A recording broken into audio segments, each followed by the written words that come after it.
Champions ট্রফির নিজেদের প্রথম ম্যাচে বাংলাদেশ মুখোমুখি হয় ভারতের, আর এই ম্যাচে ভারতের কাছে 6 উইকেটে হেরে ভক্তদের হতাশ করেন।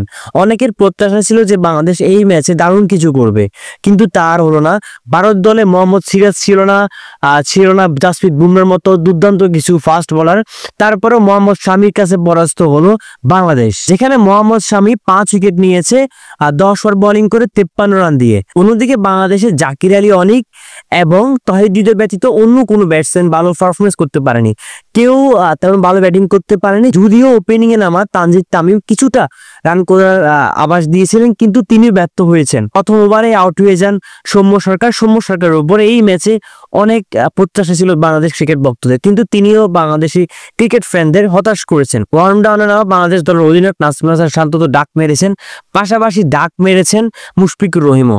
এই দুজন ব্যাটসম্যান ছিল বাংলাদেশ মিডল অর্ডারে সবচেয়ে বড় ভরসার নাম, কিন্তু তারা এই ম্যাচে ব্যর্থ হয়েছে, যার কারণে বাংলাদেশ মাত্র 228 রান করেছেন। সব উইকেট হারিয়ে বাংলাদেশের রান 228, আর বাংলাদেশের হয়ে সর্বোচ্চ রান করেছে তাহিদ হৃদয় 118 বলে 100 রান করেছে। অন্যদিকে জাকির আলী অনিক 114 বলে 64 রান করেছে। ভারতের হয়ে মোহাম্মদ শামি তো বললাম 5 উইকেট পেয়েছে, তার পাশাপাশি অপর ফাস্ট বোলার হাসিদ রানা নিয়েছে 3 উইকেট।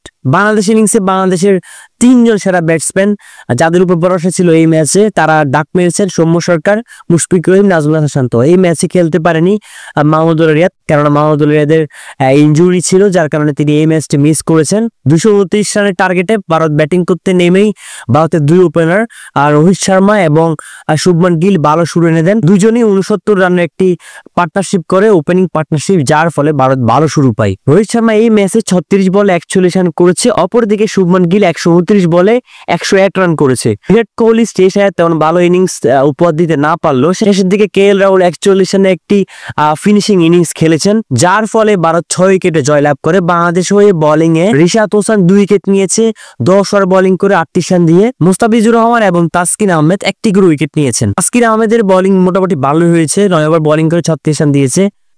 অপরদিকে বাংলাদেশের অপর দুজন ফাস্ট বোলার তানজিম শাকির এবং মুস্তাফিজুর রহমান কিছুটা খরচে ছিলেন, যার কারণে বাংলাদেশ এই ম্যাচটা হেরে যায়। তো বন্ধুরা, দ্যাটস ইট। এই ম্যাচ নিয়ে আপনার কি মতামত সেটা অবশ্যই কমেন্টস করে জানাবেন, এবং আপনি যদি আমাদের ইউটিউব চ্যানেলে নতুন হয়ে থাকেন তাহলে অবশ্যই সাবস্ক্রাইব করবেন। তার পাশাপাশি আমাদের ফেসবুক পেজে লাইক দিয়ে রাখবেন। ধন্যবাদ।